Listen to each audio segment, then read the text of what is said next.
Como Deus é bom, estamos iniciando de novo nossa caminhada por conhecer o Bispo Gessé Teixeira de Carvalho, a sua história, que confunde com a história da Igreja Metodista Wesleyana. Temos aqui conosco, nesta oportunidade, o Bispo Gessé, que é o primeiro filho, depois o Bispo Jami, o Bispo Joedi, e eu vou abrir um espaço para que eles deem uma abertura, digam o que tem, se possível as suas idades, né? Porque aí a gente vai conseguir saber mais ou menos que é esse ano comemorativo dos 100 anos do Bispo Gessé, o que os seus filhos estão e que têm feito. No meu caso, eu moro nos Estados Unidos já há quase 30 anos, tem sido uma experiência muito boa. Estou com 73 completos, agora vou para 74, então eu já conto 74, porque tem 9 meses de vida que ninguém conta, mas eu conto também. Então, hoje estou aposentado, servindo a família, né? E muito contente por estar aqui participando desse evento histórico para mim e histórico para a igreja também. Muito bem. Na verdade, eu sou o terceiro filho, né? O segundo filho era o Jairo, que faleceu. Então, eu sou o terceiro filho. Nasci em 56, 19 de julho de 56. Então, estou com meus 68 anos. Na verdade, já comecei os 69, porque no dia 20 de julho eu comecei os 69 anos, né? E graças a Deus estou no ministério desde 81, fui consagrado no dia 18 de janeiro de 81. Tenho servido ao Senhor esses 44 anos, né? E pouco. E feliz, grato ao Senhor, porque tive um exemplo. Meu pai, o Bispo Gessé, um exemplo. Meu irmão, o mais velho também, outro exemplo. Tem muitos anos de ministério também, né? E eu vou nessa caminhada aí, se Deus quiser. Estou aí próximo à minha jubilação, mas estou tranquilo, feliz, abençoado. E também grato a Deus e à Igreja Wesleyana por essa iniciativa, né, de termos essa comemoração dos 100 anos do Bispo Gessé, se ele tivesse vivo, né? Mas ficou o legado muito bonito e nós estamos juntos aí para ouvir e aprender mais também.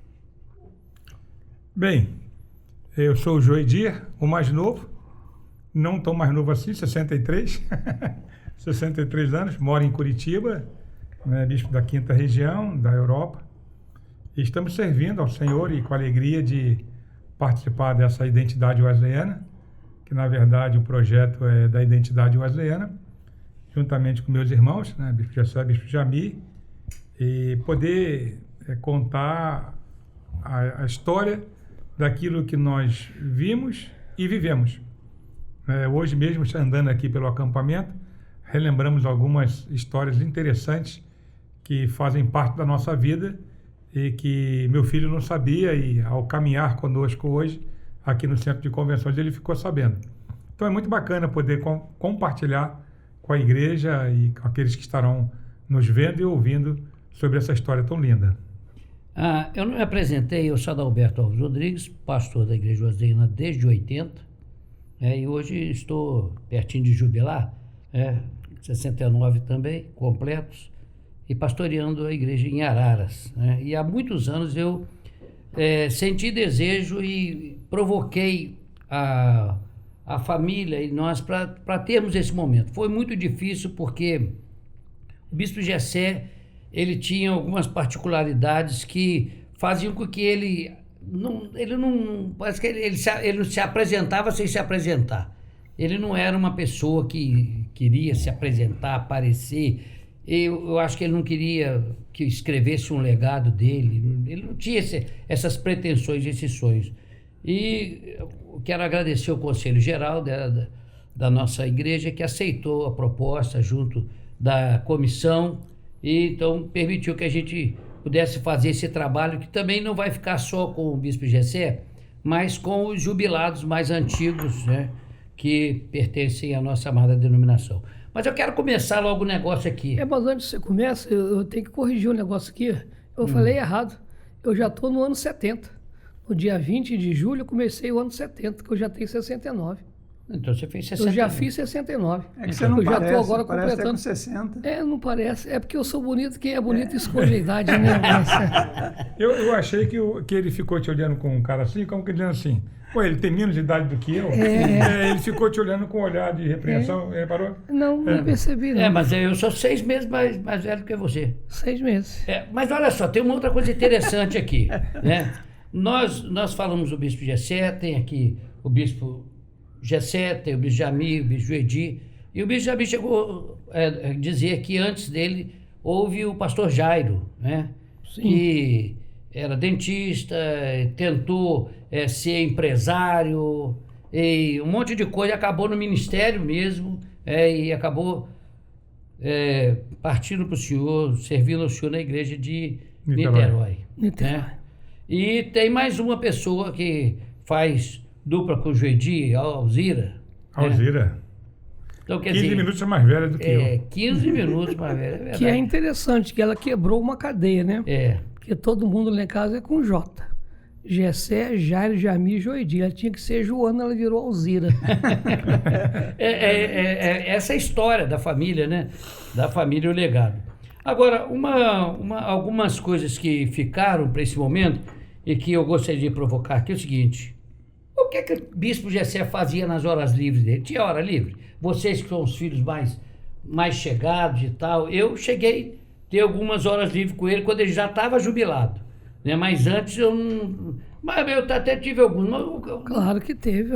O que ele gostava de fazer nas horas livres dele? Bom, todo mundo tem hora livre, né? Não tem jeito. Mesmo que a gente trabalhe, tem um momento que você... Meu pai gostava de ver boxe, como o Gessé falou ontem. Ele era muito família, gostava de estar conosco, por isso que nenhum filho dele é traumatizado. Levava a sério as férias, tirávamos juntos. Ele gostava muito de rir, passear, visitar. Ele, como o Gessé disse, e é um fato, ele cuidava da tia Noemi e tantos outros, tios Silas. Ele pegava essas horas que ele tinha livre, vamos usar essa expressão. Na época da morte do tio Samuel e da família, ele teve uma presença significativa na família, né? Sim, 1980. inclusive em Muriaé. Foi em Muriaé. Quando o tio Samuel faleceu, acidente trágico e... Morreram 6 pessoas. 5 de fevereiro de 1980. Eu lembro, eu estava lá no ofício fúnebre, que o paizinho fez aqueles caixões na frente, dentro da igreja, aquele negócio. E ele foi o sustentáculo da família depois disso por um bom tempo. E eles morreram indo para um culto, né? Eles faziam, era um grupo de teatro, né? Eles apresentavam nas igrejas e saíram para fazer... Muriaé para Juiz de Fora. Exatamente. Morreram em Leopoldina. O carro desgovernou, bateu de frente com um caminhão e foi um negócio trágico. Então, além disso, ele gostava muito de tirar férias um mês com a gente, né? Isso. Geralmente ele alugava uma casa em algum lugar perto de praia, onde tinha piscina para levar todo mundo e a mãezinha cozinhava para todo mundo. E quando ele alugava, nós alugávamos, ele pagava, né? O importante era ele estar ali. E além disso, todo 1º de janeiro era na casa dele. Isso era ele, nunca abriu mão. Agora, tinha uma outra coisa que ele fazia que me impressionava muito, que no dia 1º de janeiro, às vezes eu tive a oportunidade de ir, ele fazia questão de dar um envelopinho a cada filho. Isso, envelopinho. Envelope bom, desejando um rapaz, ano abençoado. Mas dentro do envelope vinha uma benção, né? Isso aí. Ele era um hábito dele, né? Às vezes apertado, a gente sabia que ele estava apertado, mas eu acho que ele reservava o 13º dele para fazer isso. Eu acho também que ele Desde 2003 guardava. eu não recebo esse envelope. Você que é um irmão mais velho, se quiser... Eu também não recebo. Então tá bom. Mas isso era impressionante do bispo Gessé. Agora, também uma outra coisa interessante. Qual o maior impacto da tia Nair na vida de cada um de vocês? A tia Nair, a esposa do bispo Gessé, a missionária Nair, né? Porque nós hoje temos o dia 5 de agosto, o dia do jubilado, que é no dia Aniversário do dele. aniversário dele. E nós temos o aniversário da Dia da missionária. Dia da missionária. 17 de dezembro. É uma coisa que parece que fica esquecido, mas tem o dia do jubilado, é o dia do aniversário do bispo Gessé, e o dia da missionária é o dia do aniversário da missionária Nair. Qual o impacto que você poderia deixar da sua mãe para você? Bom, isso é a melhor pessoa para responder é minha esposa, que ela disse que eu sou a dona Nair. Então, acho que é o impacto. Você entra direto. Toda vez que eu faço qualquer coisa, a Nair chegou. Então, assim, na minha vida, ela marcou tudo, né? Marcou na minha vida. Uma das coisas que eu lamentei, que eu falei várias vezes com o Joedi, é de eu não estar aqui cuidando dela quando ela precisou. Isso é uma coisa que eu não podia estar, né? Não era uma questão de querer estar, mas eu senti muito em não poder acompanhar ela nos momentos que ela ficou sozinha, quando meu pai faleceu. E nisso o Joedi fez não só a parte dele, fez a minha, e eu sou muito grato a Deus, e já falei com o Joedi que ele foi especial. Eu nunca faria o que ele fez. Jamais, mesmo que eu estivesse aqui, o Joedi nisso é ao concurso. Ele não, né? Foi imbatível. Foi um negócio assim que... E a minha mãe, além do impacto dela na minha vida pessoal, na vida cristã, a minha mãe era uma mulher de oração. Sempre eu via minha mãe orando e cantando. Mesmo quando ela me punha de castigo, e o pior castigo era esse, que minha mãe tinha o hábito de colocar a gente de castigo sentado numa cadeira perto dela. Então, se ela estivesse na cozinha, a cadeira ia para a cozinha.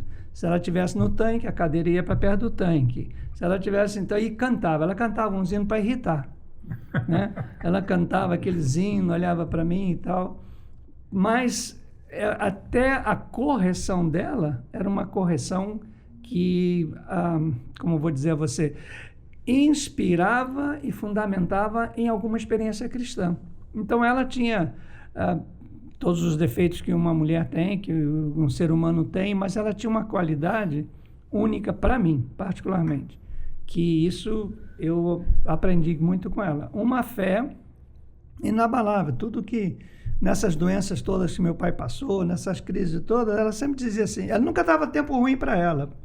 Eu nunca percebi minha mãe falar, gente... Quando não tinha carne, ela inventava, ela fazia... que a gente passou alguns momentos difíceis, não passamos fome, graças a Deus, nunca faltou nada, mas teve momentos difíceis, tivemos momentos difíceis, e o exemplo de fé, de alegria, para mim, hoje eu sinto falta de pessoas assim, que deixam esse legado para as pessoas, né? E eu procuro muito imitar minha mãe em muitas coisas, e algumas mesmo sem querer, eu acabo... trazendo a lembrança dela para quem conheceu ela como a minha esposa bem de perto, a minha filha mais velha. Né? Então, assim, isso me dá um orgulho de ser filho dela também, né? Não só dele. Bom, o Gessé falou, geralmente a marca de um vai se repetir no outro, mas o que mais marcou mesmo, a minha mãe era uma mulher de fé, isso aí é inegável, né? Todo mundo que conheceu sabe dessa verdade.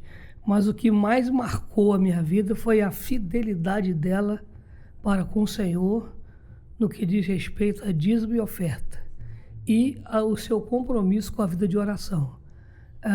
Pelas viagens que meu pai fazia, o início da igreja, ela acabou assumindo a responsabilidade do culto doméstico, né, Joedi? Culto doméstico. Ela assumiu o culto 3 horas doméstico. da tarde.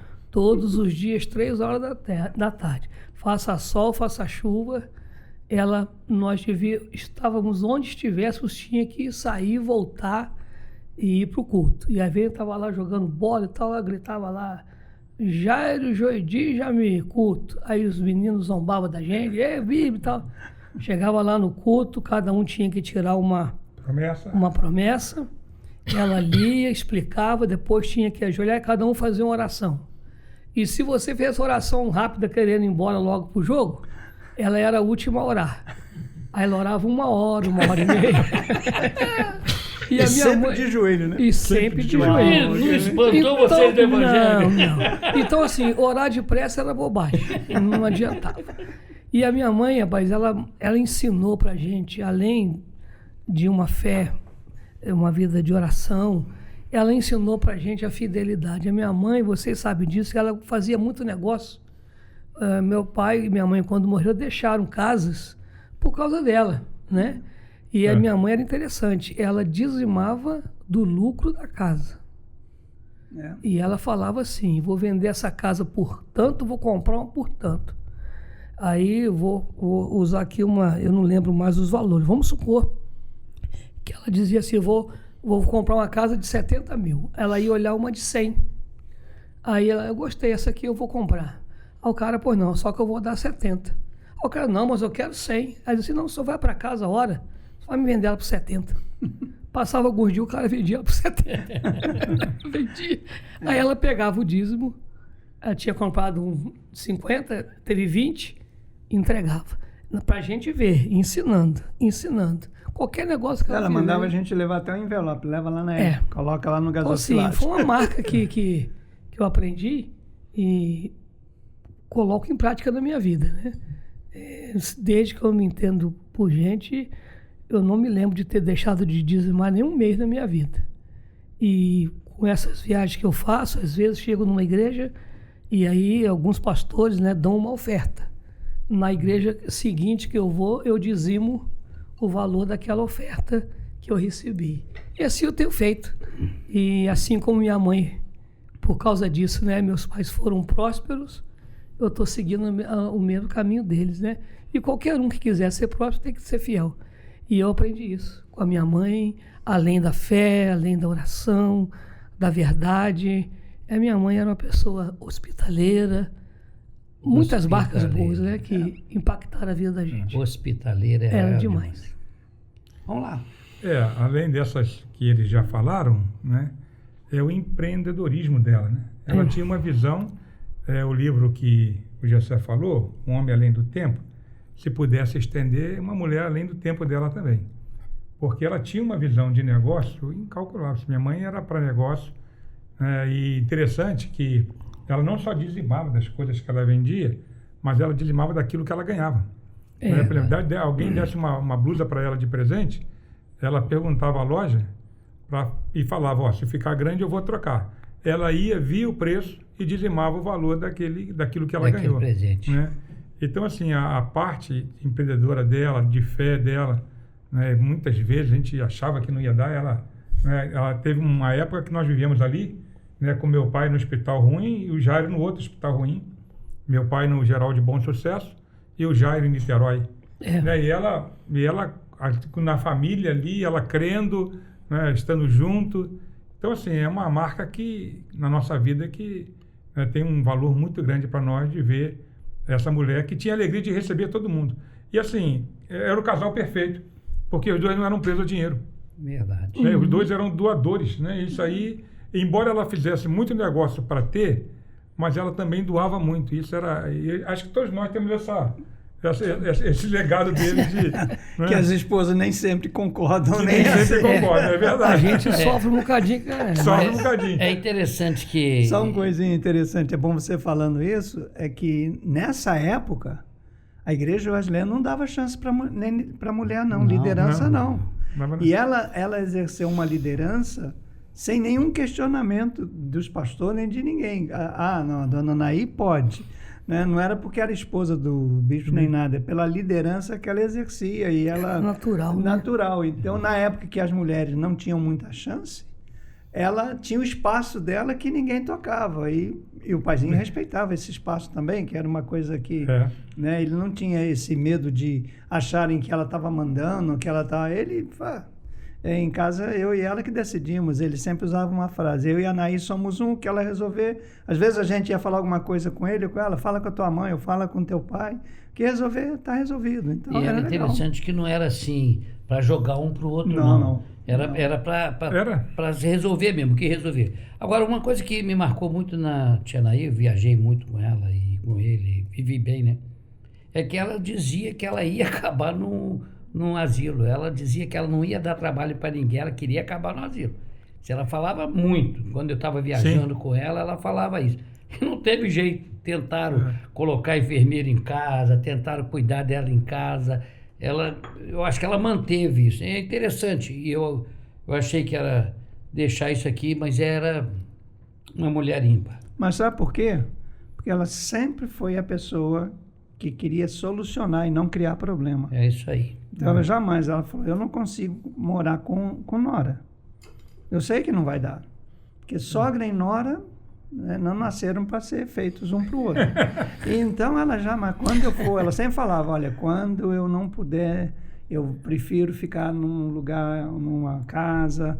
Tanto é que o asilo Carlota Pereira Louro foi praticamente uma criação dela. É. Né? Foi ela que insistiu, aí depois houve uma movimentação e acabou tendo, não sei se existe mais, né? Mas foi ela sempre pensou nisso, não vou dar trabalho a nenhum filho, a nenhuma nora. E cumpriu-se, né? O que ela queria. Pastor Adalberto, irmãos, ela tinha uma outra característica muito forte, que é o seguinte: a minha mãe, devido aos fatos do meu pai viajar muito, já falei aqui, então ela assumiu algumas coisas na casa, né? E ela era o seguinte, ela tem que estar aqui 10 horas e tinha que estar 10 horas mesmo. E algumas vezes, esse negócio de pede seu pai, pede sua mãe, algumas vezes, eu me lembro, eu dizia assim, mas eu vou sair no carro. Quem deixou? Foi o paizinho. Não, mas ele não podia ter deixado, não. Você não vai, não. Aí valia dela. Aí eu falei assim, paizinho, meu senhor não deixou? Eu deixei, mas aí falou para não ir? Falou, então não vai. Não é. Então, assim, ela tinha uma garra, né? É, Não, e e quando ela- eu comecei a namorar, 2 noites eu tive que dormir na calçada, porque eu cheguei 10h05, Ela era... frio lascado. Eu dormi na varanda lá da casa do É, Bacinha, é, eu lembro. Exato. É, vamos lá, agora vamos continuar aqui. Mas qual, para cada um de vocês, o bispo Gessé tinha um defeito? Porque ele era humano, ele era e é humano. Um defeito dele, alguma coisa que você Caramba, teve. agora você pegou, hein? Gessé é o primeiro, ainda bem.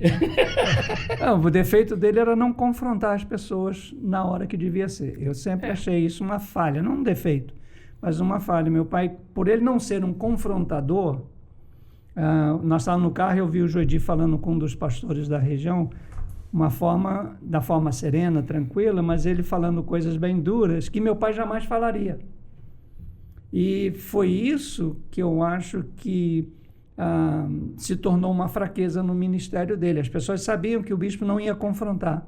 Ele demonstrava não estar gostando, ele demonstrava desacordo, mas ele não era capaz de, assim...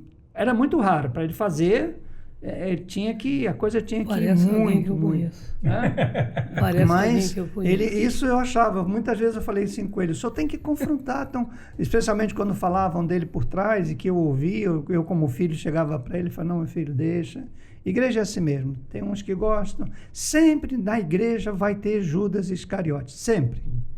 E ele Então falava Jesus isso. sabia disso, ele nunca brigou com Judas por causa disso. E até na hora que Judas foi trair, ele falou assim, faz o que você tem que fazer, faz depressa. Quer dizer, então eu achava isso, para mim, eu achava isso uma falha, seria o único que eu penso assim que realmente eu critiquei ele. Eu estou aqui pensando, Adalberto, num defeito, né, igual você estava dizendo aí, eu não consigo me lembrar. Humano todo mundo tem. Claro que o que o Gessé falou ali era notório, mas eu, na minha vida, também sou assim, entendeu? É uma coisa que a gente não é incrível, né? Eu também evito. Meu pai dizia uma coisa, tinha um ditado assim, eu dou um boi para não entrar numa briga, uma boiada para não sair. Meu pai era o que falava o contrário.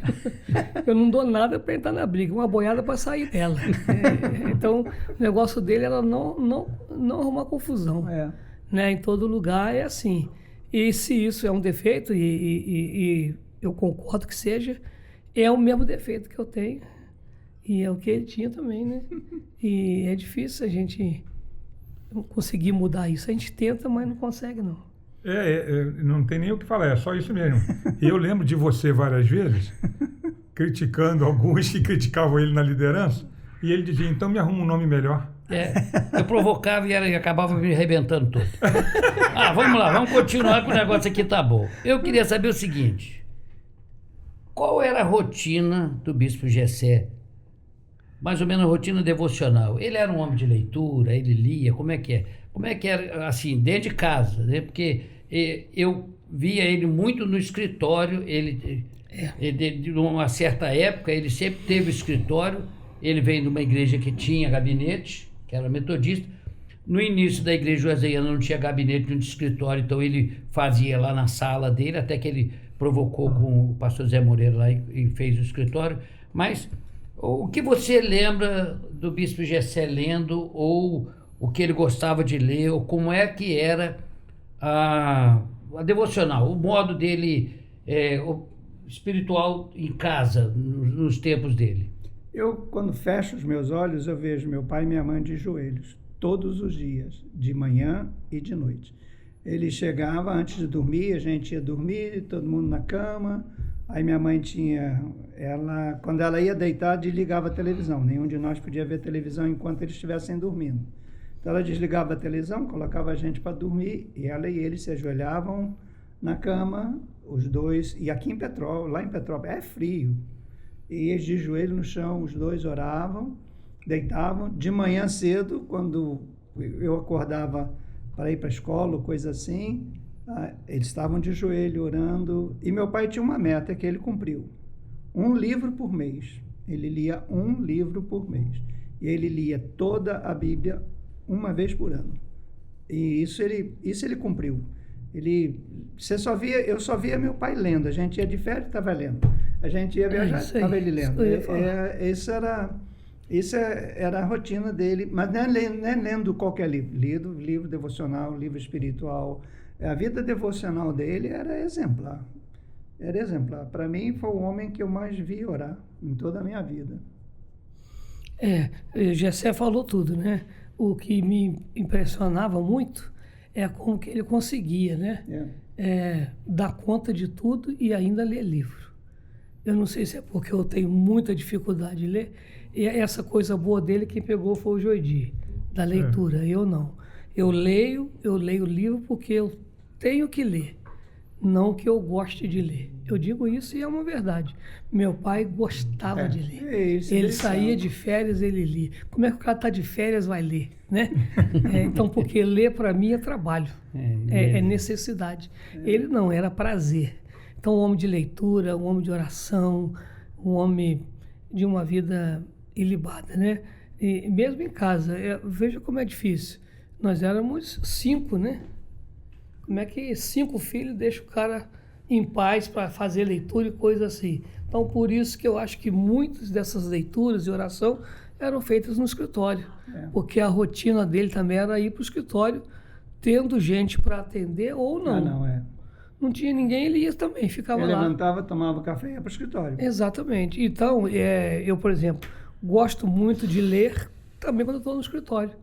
Eu, com a porta fechada, hoje a gente lê na internet, né? Essa que é a verdade, né? Mas, então, quando eu não tenho ninguém lá e eu estou lá, eu aproveito ali para fazer devocional, ler, preparar. Eu gosto também de fazer no escritório. Por isso que na minha casa também eu fiz um escritório embaixo. Quando eu estou embaixo é porque eu estou preparando, fazendo alguma coisa. Ele conseguia fazer perto de todo mundo ali, uma capacidade muito grande. E é interessante que, além da vida devocional dele, ele gostava tanto que ele chegou a fazer alguns cursos, né? Querendo cada vez aprender mais, né? Ele nunca se sentiu satisfeito com aquilo. Ele foi fazer lá com Morris Cerulo, foi ele, pastor Naurelino, pastor Neemias, lá para a Inglaterra, ficaram um tempo na Inglaterra. Ele gostava tanto de aprender que eu lembro que ele comprou o Speak Up em inglês, né? E ele ouviu dizer que o consciente, quando deita, aprende muito, ele botava o fone de ouvido e ficava ouvindo inglês ali para aprender inglês. Dormindo. Era o sonho dele dormindo. Então, até dormindo ele gostava de aprender, né? Comprovadamente, isso aí é conversa fiada. Mas foi bom lembrar, Bispo Edir, é uma coisa interessante. O Bispo Jessé gostava mesmo de estudar, de aprender. Ele, apertado com crise em vários lugares, ele se virava, e se tivesse uma oportunidade de ir fazer um curso, ele ia. E ele gostava, pastor Adalberto, de uma leitura não só de devocional, ele tinha seleções.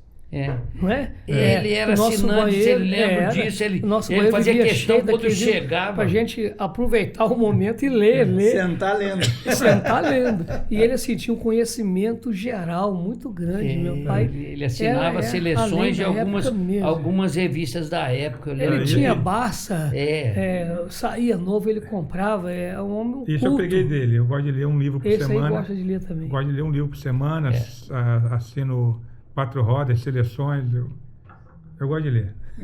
Agora vou dar uma paradinha aqui, porque vai esquentar isso aqui de novo.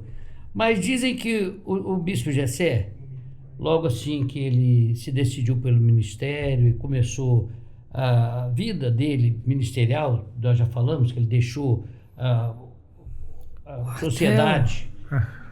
Dizem, tem conversa de que ele foi reprovado lá no concílio da Metodista, ele enfrentou umas dificuldades. Vocês lembram de alguma coisa? Sabem de alguma coisa disso aí? Porque acontece o seguinte, eu acho que isso aí vai acrescentar, na realidade, para mostrar que não é só maravilha, não. Ele enfrentou não só os problemas da saúde que ele enfrentou, mas ele enfrentou também problemas de... Aceitação no ministério. Começou no seminário, por isso que ele foi para o Seminário Batista do Sul. Porque o Seminário Metodista não aceitou ele, porque achou que ele já era mais velho. Porque naquela época, o seminarista era uma pessoa que tinha que estar entre a idade de 16 a 19 anos. Meu pai já tinha mais do que isso quando ele decidiu ir para o ministério. Então, ele fez tudo, o Seminário Metodista não aceitou, na época no Instituto Central do Povo. Aí ele foi para o Seminário Batista do Sul. Aí ele foi aprovado, foi para a Igreja Metodista, se apresentou como candidato ministerial, não foi aceito, porque ele era de tempo parcial e tudo. Aí ele, na primeira vez, ele não foi aceito. No ano seguinte, ele entrou com pedido de novo, aí foi colocado na comissão, ele já tinha feito o período probatório, o bispo mandou ele fazer mais um período probatório, aí ele fez o período probatório de novo. Então, assim, foi para ele, no início, ele sempre falou para mim que isso não foi uma rejeição.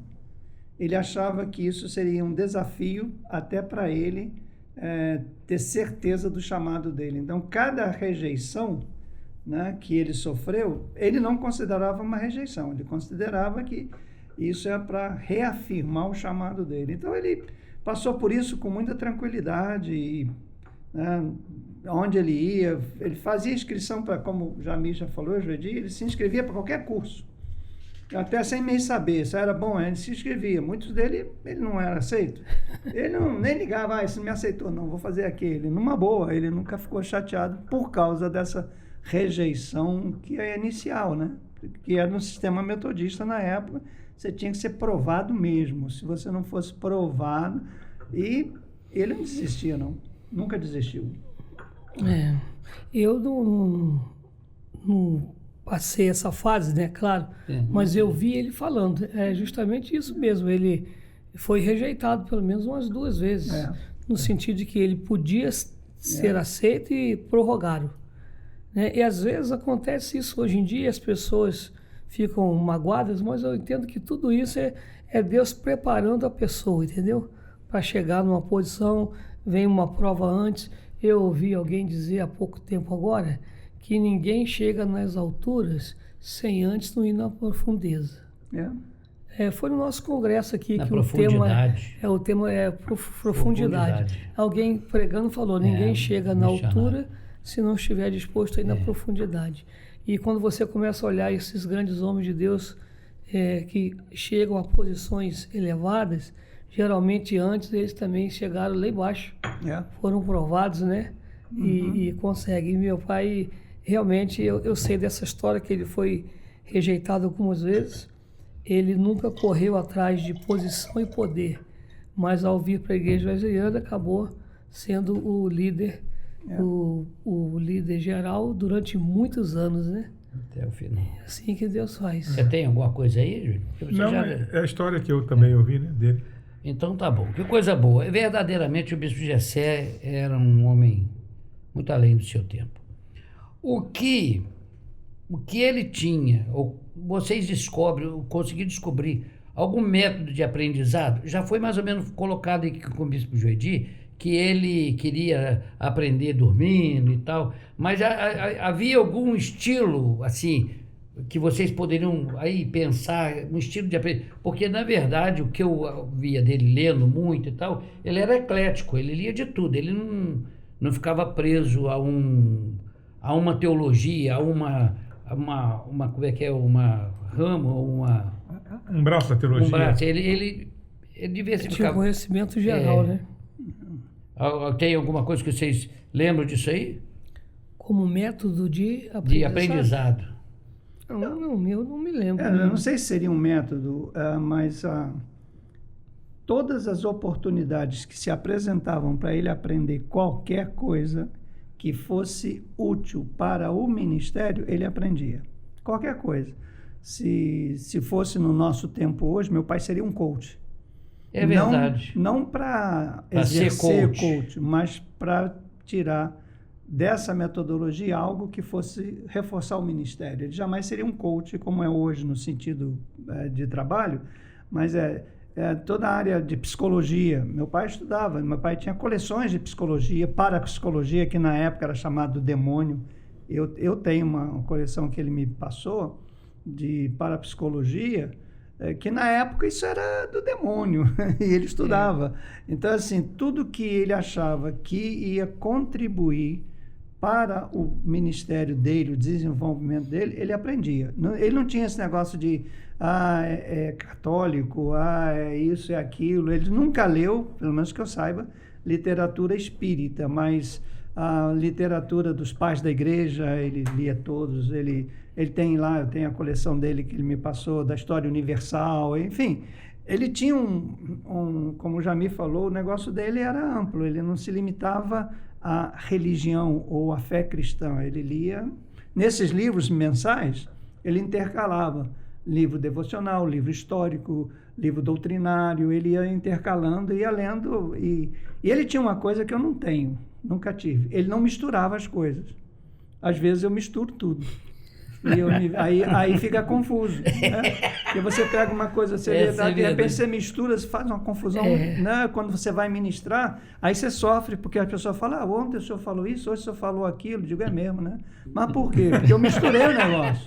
E isso era fantástico, ele não tinha essa dificuldade de misturar, ele sabia separar perfeitamente. Por isso que a pregação dele era sensacional. E ele tinha uma coisa, pastor Alberto, irmãos, que era impressionante.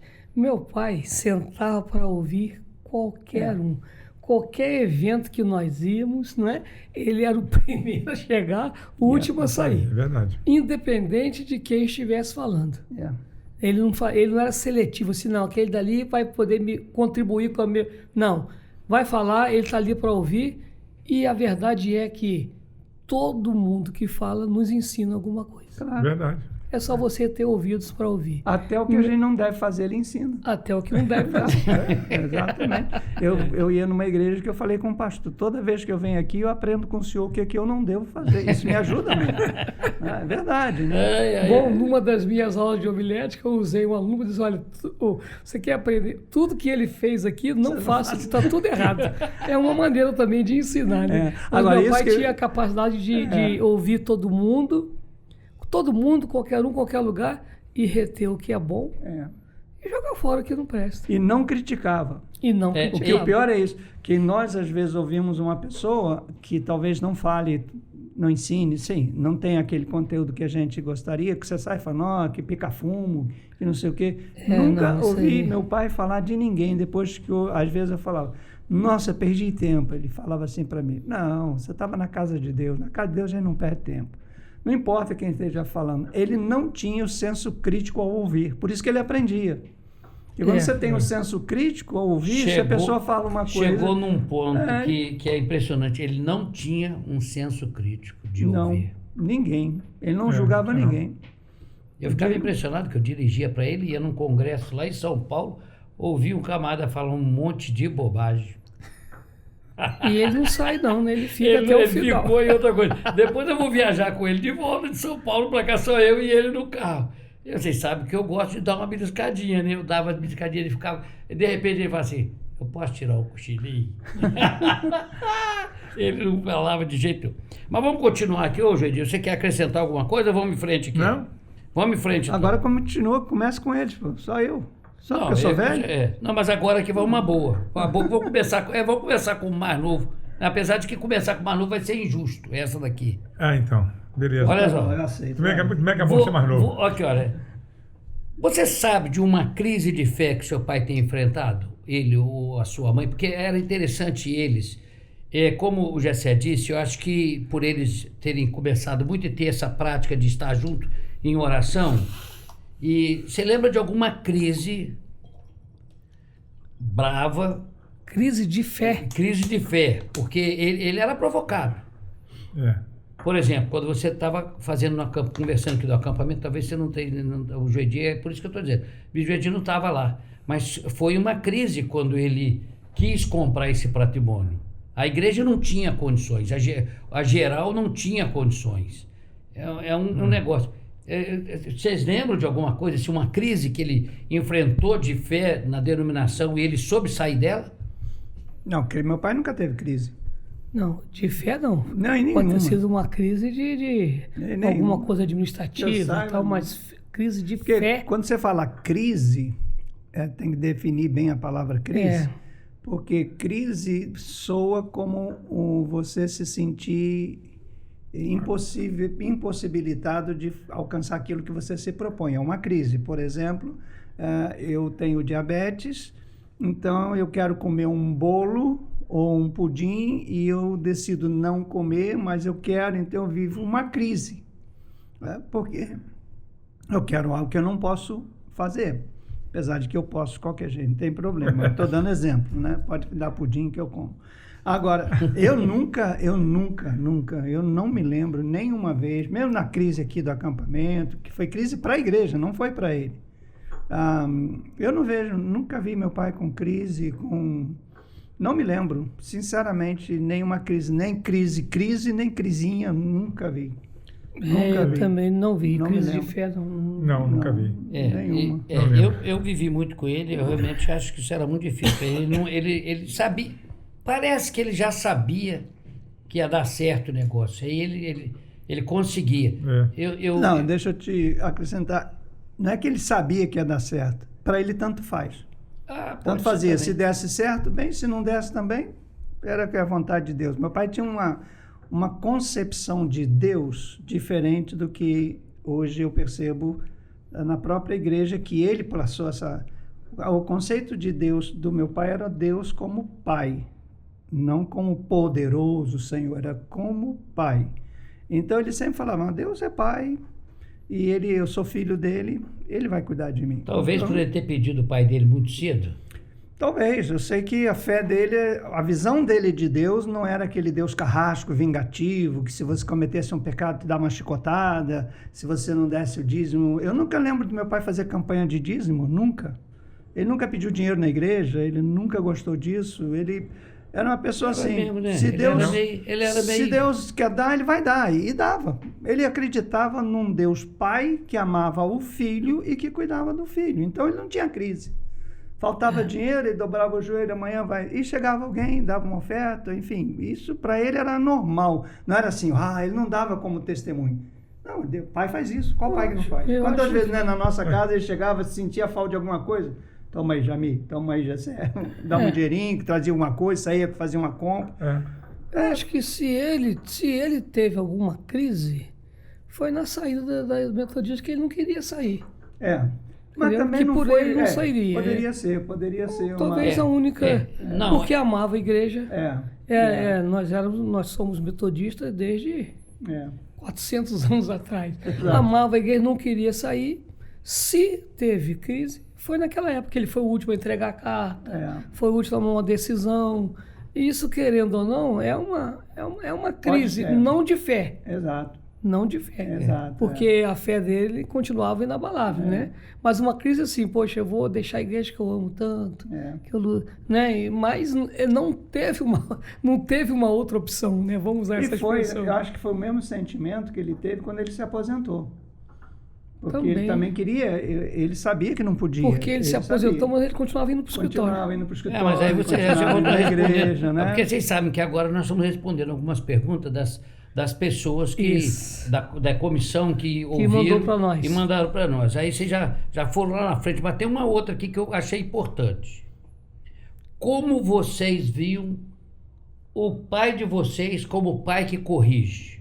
O pai, porque já foi colocado aqui que a tia tinha A minha mãe o que modelo foi- dela, mas ele deixou alguma coisa que poderia pegar como esse homem que estava fora do tempo dele, como pai, ele tinha um estilo de correção. Vocês lembram de alguma correção que ele teve? Porque da tia a gente lembra, até eu, como sobrinho, levava Eu lembro, e se você perguntar aos meus filhos, a Jennifer e o Wesley, eles vão falar que eu tenho esse estilo dele. Eu preferia muitas vezes apanhar da minha mãe do que conversar com meu pai. Todos nós. A conversa dele não é assim. Né? A conversa dele doía mais do que a chinelada da minha mãe. Com certeza, com certeza. Então, assim, ele tinha o estilo assim, daquele jeito calmo dele de falar. Era doído. É só quem conversou com ele. Quando ele falava, conhece, né? ele me chamava, Tequinha, senta aí. Aí, cara, eu preferia minha mãe batendo, eu preferia Eu minha bati mãe... embora, resolveu o problema. Meu pai sentava e... Se perguntar aos meus filhos, eles vão falar. Eles preferem brigar com a Marília. Eu nunca tomei um tapa dele. Nunca. E olha que eu era indomável. Era indomável. Eu era indomável. Ele era. De ficar em quarto escuro. Não, minha mãe me põe em quarto escuro, me trancava no banheiro. Minha mãe fazia... Esse aí sofreu muito. Minha mãe- Ele era tentado. Eu era... Eu não sei se ele sofreu, se fez a tia, a mãezinha dele sofreu. Meu pai, Comigo não. Comigo ele nunca. Só tinha essas conversas. E era sempre só eu e ele. Ele não gostava de plateia, não. Não. Ele gostava de chegar a gente no canto. E aí É divertido. Aí era ruim. uma vez comigo, um dia ele tentou me dar um tapa. Tadinho, tentou. Quando eu passei, eu abaixei, a mão dele passou no vento. Mas foi a única vez, eu estava no quarto e pulando em cima da cama, minha mãe, o Gessé, dá um jeito. Ele, passa aqui. Eu não sei se foi o Jário que passou na minha frente, ele deu um tapa na cabeça do Jário. Passa aqui. Quando eu fui, eu abaixei, a mão dele foi assim. Então eu posso dizer que ele nunca me bateu, porque ele tentou, mas não conseguiu. Mas eu me lembro, pastor Adalberto, eu já, no último ano do seminário, ele falou assim para mim, você não me chamou, você não vai parar de jogar bola, não? Que eu jogava no futebol de salão do Palmeiras ali, né? Eu falei assim, rapazinho, isso eu não vou parar, não. Não vai parar mesmo, não? Você vai ser pastor e vai jogar bola? Eu vou ser pastor e vou jogar bola. Então tá bom, então a partir de hoje eu vou orar por você. No treino seguinte eu arrebentei o joelho. E nunca mais fiquei bom do joelho. Hoje eu tenho 2 parafusos no joelho. Quando emendou uma coisa, estragou outra, emendou uma, estragou outra. Eu nunca mais joguei. Pelo menos em time, né? Brincava lá. Então, assim, eu acho que ele corrigia, assim, sabe, na oração. Tu não vai parar, não? Então, a partir de hoje, eu vou orar por você. Aí o negócio, não para, não ora não. Agora indo nessa caminhada aí, vocês como filho, alguma vez vocês viram os seus pais, o tio, o bispo Gessé, tendo algum atrito com a minha mãe? Eles, alguma vez vocês, por exemplo, assim, como filho, porque todo filho tem um relacionamento muito próximo, desde a infância e tal, alguma vez vocês viram eles tendo algum conflito? Porque o bispo Gessé viajava muito, ele era muito dado, ele era um homem muito prestativo para a denominação, e aí como é que era... Eu não sei eles, vou falar primeiro agora. Todo casal tem conflito. Mas eles tinham, não era perto da gente não, que eu nunca vi não. Mas tinha que ter, não é possível que não tinha. Você perguntou se eu vi, né? Mas eu descobri quando ele chamava minha mãe de Naná, agora a coisa era feia. Quando ele falava, Naná, vem cá, aí eu já sabia que tinha que ter, mas nunca vi também não. Eu nunca vi. Mas esse nome era o código. Só uma vez que ele reclamou comigo, ele tinha comprado uma Brasília 790 e era monocromática, lembra disso? Compra de carro geralmente é um problema, né? Ele comprou uma Brasília monocromática. Não é de hoje, não? Desde Adão. Comprava carroça, essa não. Ele comprou uma Brasília monocromática e aquilo era o xodó dele, porque a Brasília era o sonho dele. E aí um dia ele chega para mim e fala, como é que pode? Olha o que a Naná fez comigo. Ela deu essa Brasília para um pedreiro para pagar a mão de obra. Foi. Ele ficou muito bravo com ela, muito bravo. Aí ela falou com ele assim, eu dei a Brasília e vou te dar uma melhor. 2 anos depois, ela deu uma Brasília branca, 1980, LS, banco alto, né, que sofreu um acidente ali no Queçamã, mas ela deu para ele, ela prometeu e deu. Aquele dia ele ficou bravo que a Brasília dele foi embora. E construiu a casa aqui. E Depois construiu a teve escritório, teve... É. Foi a casa do sonho dele. Na verdade, nós estamos brincando aqui, mas a mãezinha, como toda mulher, tem um sentido além do nosso, né? Elas veem muito, muito mais na frente do que a gente, né? Então, não foi à toa que Deus colocou ela para ser uma ajudadora.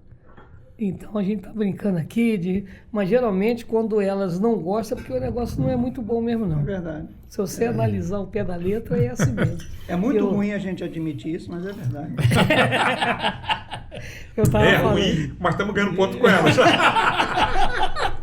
É verdade. Mas é uma verdade, às vezes se a gente ouvisse mais, sofreria menos. Com certeza. É uma verdade. Eu acredito que nesse ponto aqui é interessante porque nós estamos vivendo um século atípico, onde o compromisso e o relacionamento está muito quebrado, mas eu acho que o bispo Gessé e a missionária Anaí, meu tio e a tia, eles tiveram assim, como foi colocado para trás aí, a formação de casamento deles tão bem alicerçada, eles tomaram a decisão tão bem tomada, todos os dois, que a impressão que eu tenho é que toda vez que qualquer coisa fosse mexer no relacionamento deles, os dois fechavam juntos na mesma posição.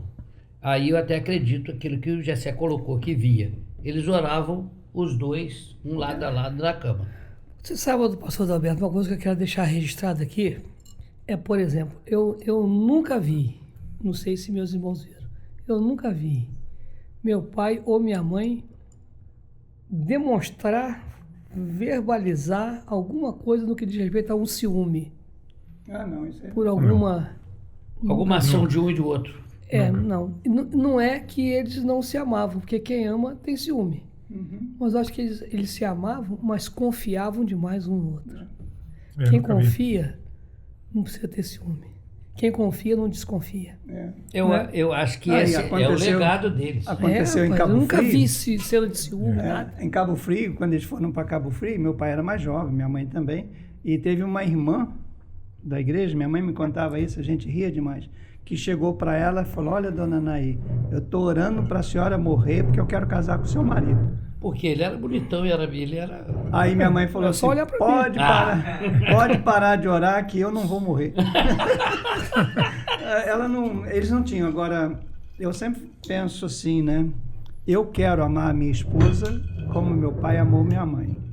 Eu não sei se eu estou conseguindo, porque eu não conheço, sinceramente, eu não conheço alguém hoje que ama a esposa como meu pai amava minha mãe. Eu não conheço. Né? E eu não cheguei lá. Até eu estava comentando um dia com a minha esposa, nós completamos 52 anos de casado, mas eu ainda não cheguei lá. Como meu pai, a forma como ele amava minha mãe, e ela também, mas muito mais porque o homem é menos, demonstra menos o amor. Ele era capaz de demonstrar um amor por ela assim. Ele não tinha vergonha, não tinha nada, não tinha nenhum... Podiam brincar, zombar dele. Esse amor eu ainda quero em vida alcançar pela minha esposa, porque eu acho isso algo que eu não consegui ver ainda em ninguém. Como eu já disse aqui atrás aí, é que eu aprendi com o bispo Gessé a questão do beijar os filhos, beijar e tal, e o relacionamento dele com ela era realmente ilibado. E ela também, eu acho que tinha isso com ele, né? Claro. Dava-se... parecia que quando a gente chegava e pegava eles, que já aconteceu comigo, e aconteceu com vocês também, de pegar e chegar os dois estarem sozinhos, que era muito raro, né? Mas chegar assim, pegar os dois sozinhos, eles estavam... A impressão que dava é que eles estavam brincando. Eles namoraram a vida inteira. Eu acho que a palavra certa era o seguinte: nosso lar havia harmonia. Era um lar de harmonia, não tinha confusão de nada, não. Vamos dar uma paradinha aqui pra gente ir ali e tal, tomar um cafezinho, ver o que pode fazer? O que vocês acham aí, gente? Vamos lá? Então vamos. Daqui a pouquinho estamos de volta. Chama os comerciais.